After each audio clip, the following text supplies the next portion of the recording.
Sir Balasingh இல்லை பாலசிங்கத்தில் வந்துடுறேன். பாலசிங்கம் சட்ட வந்த நேரம் உச்ச நீதிமன்றத்தை தொடர்ந்து விமர்சிக்கிறாங்களா? அது ஏன்? வணக்கம். உச்ச நீதிமன்றத்துக்கும் நாடாளுமன்றத்துக்கும் இப்போ நடைபெறக்கூடிய சர்ச்சை மட்டுமில்லை, இது தொடர்ந்து நாடாளுமன்றத்துக்கு பவர் இருக்கா, ஜுடிஷியரி பவர் இருக்கான்ற கேள்வி தொடர்ந்து கேள்வி எழுப்பப்பட்டு வருது. எவ்வளோ நாளா? எவ்வளோ காங்கிரஸ் ஆட்சி காலத்திலும் அது இருந்தது, இப்போவும் அது தொடருது. ஆனால் இப்போது குறிப்பாக பாரதிய ஜனதா ஆட்சிக்கு வந்த பிறகு நாடாளுமன்றமும் நீதிமன்றமும் எப்படி நடந்துக்கிட்டு இருக்காங்கன்னு தெரியும். இப்போ உச்ச நீதிமன்றத்தினுடைய நீதிபதிகள் ஜனாதிபதியை கொஸ்டின் பண்ணிட்டாங்க, அவங்கள டிஸ்ரெஸ்பெக்ட் பண்ணிட்டாங்க, அவங்களுக்கு டைம் ஃப்ரேம் பண்ணிட்டாங்க அப்படின்னு தான் கேள்வி எழுப்புறாங்க. அதுக்காக தன்கர் இவ்வளோ பேசுகிறாரு. அந்த தன்கர் புதிய நாடாளுமன்றம் திறந்தபோது இந்த நாட்டினுடைய ஃபர்ஸ்ட் சிட்டிசன் ஆஃப் இந்தியா அவங்க வரலையே, அதை பற்றி பேசினார் அவர். தன்கர் ஏன் பேசல? ஒரு பழங்குடி சமூகத்தை சேர்ந்த ஒரு பெண்மணி முதல் சிட்டிசன், அவங்க நாடாளுமன்றத்தை திறக்கும் போது வரலையே, அப்ப கேள்வி எழுப்பினார். ஏன் கேள்வி எழுப்பல?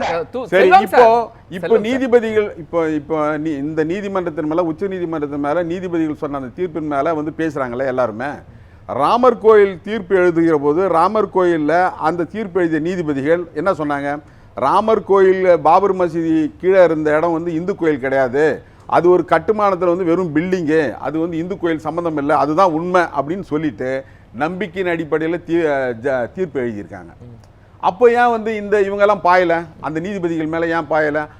நீதிமன்றத்தின் மேலே ஏன் பாயலை? இப்போ உண்மையாகவே அரசியலமைப்பு சட்டத்தின் அடிப்படையில் அரசியலமைப்பு சட்டம் தான் எல்லாவற்றுக்கும் தலையானது, தலையாய விதி. இந்த நாட்டினுடைய தலையாய விதி என்பது அரசியலமைப்பு சட்டம் தான். செய்வாங்க சார் லெட் மீ ஃபினிஷ். அப்போ அரசியலமைப்பு சட்டத்துக்கு உட்பட்டு தான் இங்க இருக்கக்கூடிய ஜுடிஷியரி, எக்ஸிக்யூட்டிவ், லெஜிஸ்லேட்டிவ் எல்லாமே இயங்குது, ஒன்றுக்கு ஒன்று தொடர்புடையது. அதே சமயத்தில் ஓவர்லேப் ஆகிற போது அரசியலமைப்பு சட்டம் குறுக்க வரும். இப்போ இவங்க இப்போ ஒரு சட்டம் கொண்டு வந்தாலோ, ஒரு மாநில அரசோ அல்லது மைய அரசோ ஒரு சட்டம் கொண்டு வந்தாலும் அந்த சட்டம் அரசியலமைப்பு சட்டத்துக்கு உட்பட்டதாக இருக்கணும் அப்படின்னு தான் நீதிமன்றம் பார்க்கும். அப்போது அரசியலமைப்பு சட்டத்தை யார் பாதுகாப்பாங்க? அரசியலமைப்பு சட்டத்தை தன்னைத்தானே பாதுகாத்துக் கொள்வதற்கான வழிமுறை என்ன இருக்குது? அதுதான் ஜுடிஷியரி. ஜுடிஷியரியின் மூலமாக தான் அது தன்னைத்தானே பாதுகாத்துக் கொள்ள முடியும். அப்போது இவங்க எந்த சட்டம் கொண்டு வந்தாலும், நாடாளுமன்றம் எந்த சட்டம் கொண்டு வந்தாலும் அதை யார் நிராகரிக்க முடியும்னா ரெண்டு பேர் தான் நிராகரிக்க முடியும். ஒன்று மக்கள். இப்போ மக்கள் போராட்டத்தின் மூலமாக நிராகரிக்க முடியும். இப்போ விவசாயிகளுடைய சட்டம் 3 சட்டம் கொண்டு வந்தாங்க, மக்கள் போராட்டத்தின் மூலமாக அது திரும்ப பெறப்பட்டது. இன்னொன்று நீதிமன்றம், உச்ச நீதிமன்றம் தான் அதை கொஸ்டின் பண்ண முடியும். இந்த குறிப்பாக இந்த அமெண்ட்மெண்ட்ஸ் எந்த திருத்தங்களாக இருந்தாலும் அந்த திருத்தங்கள் அனைத்துமே இந்த basic structure of the constitution அதை மீறக்கூடாது என்பது தான் கேசவானந்த பாரதி கேஸில் இருக்கக்கூடிய தீர்ப்பு. அப்போ அதை மீறி எந்த சட்டம் வந்தாலும் அதை சுப்ரீம் கோர்ட் நிராகரிக்கும். இப்போ என்ன சொல்கிறாங்க? உடனே ஆர்டினன்ஸ் வரும், இல்லைன்னா இப்போ நம்ம துணை ஜனாதிபதி போயிட்டு இப்போ ஆளுநர் பார்த்துட்டாரு. என்னை பொறுத்த வரைக்கும் என்ன சொல்லியிருப்பாங்க? ஆளுநர் துணை ஜனாதிபதி பார்த்துட்டாரு. ஆளுநர் போய் துணை ஜனாதிபதியை போய் சந்திச்சார். இப்போ அதனுடைய நோக்கம் நான் என்னவா இருக்கேன்னா, நான் வெஸ்ட் பெங்காலில் கவர்னராக இருந்தேன், இப்போ நான் அங்கே நடந்ததுனால என்னை துணை ஜனாதிபதி ஆகிட்டாங்க, நீ இதே மாதிரி பண்ணிட்டு இருக்கிற, அதனால் நீயும் துணை ஜனாதிபதி ஆகிடுவேன் அப்படின்ற மாதிரியான அந்த மாதிரியான எண்ணம் தான் எனக்கு தோன்றுது. ரெண்டு பேருமே ஆர்எஸ்எஸ்ஸால் வளர்க்கப்பட்டவர்கள். ஆர்எஸ்எஸ் உடைய கருத்து, ஆர்எஸ்எஸ் ஊழியராக தான் அவங்க வேலை செய்கிறாங்க. மாநிலங்களவையில் அவர் எப்படி நடந்துக்கிறாரு? அவர் அங்கே டெமோக்ரஸியை ப்ரொவைல் பண்ண விடுறாரா? டெமோக்ரஸி ஜனநாயக அடிப்படையில் அங்கே அந்த அவையை நடத்துகிறாரா? அங்கே பிஜேபி பேசுகிற போது ஒரு மாதிரியும், எதிர்கட்சிகள் ஜனநாயகமாக சொல்லக்கூடிய கருத்துக்களுக்கு தடை விதிக்கிறார். இவர் பேசுகிறாரு, 150 எம்பிகளை டிஸ்மிஸ் பண்ணிட்டு சட்டங்களை கொண்டு வந்தாங்க. அப்போ ஏன் வாய் முடியிருந்தார்? அப்போ ஏன் வாய் திறக்கலை? அதாவது தன்கர் அவர்களும் ஆர்என் ரவி அவர்களும் ரெண்டு பேருமே ஒரே மாதிரியான கேரக்டர் தான். ரெண்டு பேருமே அரசியலமைப்பு சட்டத்தை மதிக்காதவர்கள் தான். அரசியலமைப்பு சட்டத்திற்கு மேலா இருக்கிற மாதிரி இவங்க நடந்துக்கிறாங்க. மத்திய அரசு அடுத்து இருக்கக்கூடிய பவர்ஸ் என்ன? மத்திய அரசு ஆர்டினன்ஸ் கொண்டு வரலாம். ஆர்டினன்ஸ் நாடாளுமன்றம் நடக்காத போது ஆர்டினன்ஸ் கொண்டு வரலாம், நாடாளுமன்றம் நடக்கிற போது மசோதா கொண்டு வரலாம், அது சட்டமாக ஏற்றலாம். இப்போ ஆர்டினன்ஸ் கொண்டு வரலாம். அந்த ஆர்டினன்ஸும் கூட 6 மாதத்துக்குள்ள அல்லது அடுத்து வரக்கூடிய நாடாளுமன்ற கூட்டத்தொடரிலே அது சட்டமாக்கப்படணும்.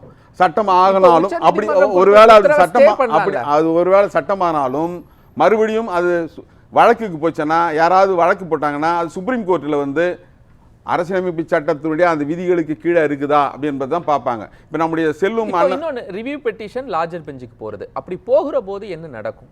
அதுதான் அந்த லார்ஜர் கான்ஸ்டியூஷன் பெஞ்சுக்கு போகும்.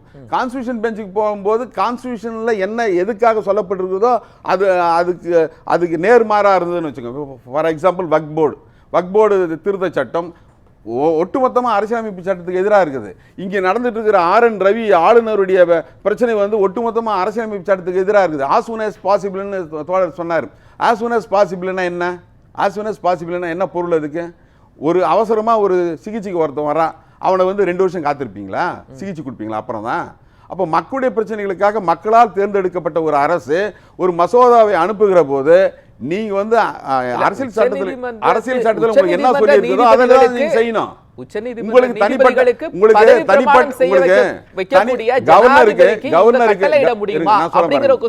கவர்னருக்கு அந்த அடுத்து இந்த கேள்வியை கேளுங்க, நான் சொல்றேன்.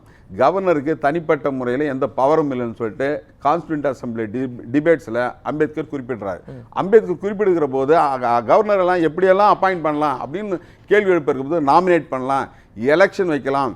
அப்படி இல்லாமல் அந்த ப்ரொவின்ஸில் இருக்கக்கூடிய அந்த கவர்மெண்ட், அந்த இப்போ தமிழ்நாடு கவர்மெண்ட் ஒரு பேனல் செட் பண்ணி அனுப்பலாம் அப்படின்றதெல்லாம் அந்த கருத்தை முன்வைக்கிறார். அப்போ அவர் சொல்லும்போது சொல்கிறாரு, we felt that the powers of the governor were so limited, so nominal, his position is so ornamental. இதுதான் அவர் சொல்லியிருக்காரு, அம்பேத்கர் சொல்லியிருக்காரு. இதை பற்றி கவர்னரை பற்றி அப்பாயின்மெண்ட்டை பற்றி அவர் சொல்லியிருக்காரு. அப்போது இப்போ நம்ம இவர் செல்வம் சொல்கிறாரு, அவர் என்ன சொல்றாரு, வழக்குகளை வந்து எவ்வளவு வருஷம் வேணாலும் வழக்கு இருக்குது நீதிமன்றத்தில், அதுக்கு ஏன் டைம் ஃப்ரேம் இல்லைன்றாரு. வழக்கு என்பது வேற, மசோதா என்பது வேற.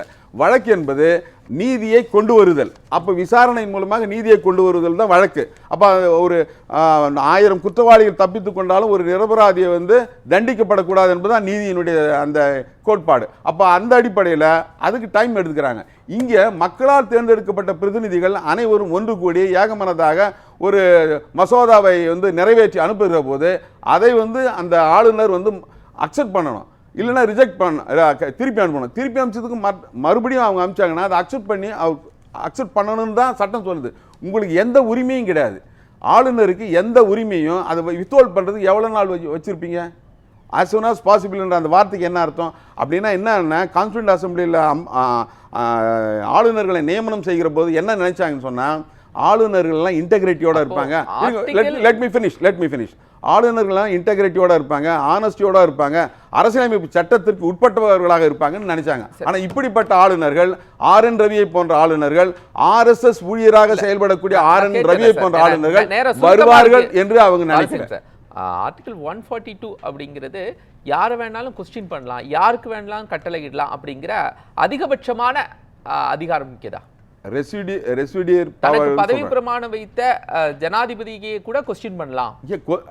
அதாவது இந்த நாட்டினுடைய ஜனாதிபதியாக இருந்தாலும், council of ministers headed by the prime மினிஸ்டராக இருந்தாலும், அல்லது ஸ்டேட் கவர்மெண்டாக இருந்தாலும், யாராக இருந்தாலும் அரசியலமைப்பு சட்டம் தான் பெரியது, ஜனாதிபதி பெரியவர்கள் அல்ல. ஜனாதிபதி என்பவர் அரசியலமைப்பு சட்டத்தை அதை வந்து நிர்வகிக்கக்கூடிய ஒரு தலைமை பொறுப்பு இருக்கக்கூடியவர், அவ்வளவுதான். ஆனால் அரசியலமைப்பு சட்டம் தான் ஜனாதிபதிக்கு மேல, ஜனாதிபதிக்கு கீழே தான் எல்லாருமே ஒழிய ஜனாதிபதியை வந்து கொஸ்டின் பண்ணக்கூடாதுன்றதெல்லாம் கிடையாது. ஜனாதிபதி ஒருவேளை அரசியலமைப்பு சட்டத்துக்கு எதிராக செயல்பட்டால் கண்டிப்பாக வந்து ஜனாதிபதியை கொஸ்டின் பண்ணியே தான் ஆகணும், அவங்க மேல வந்து நடவடிக்கை எடுத்து தான் ஆகணும். அதற்கான வந்து ப்ரொவிஷன் வந்து அரசியலமைப்பு சட்டத்தில் இருக்கு. சரி, தொடர்ந்து பேசுவோம்.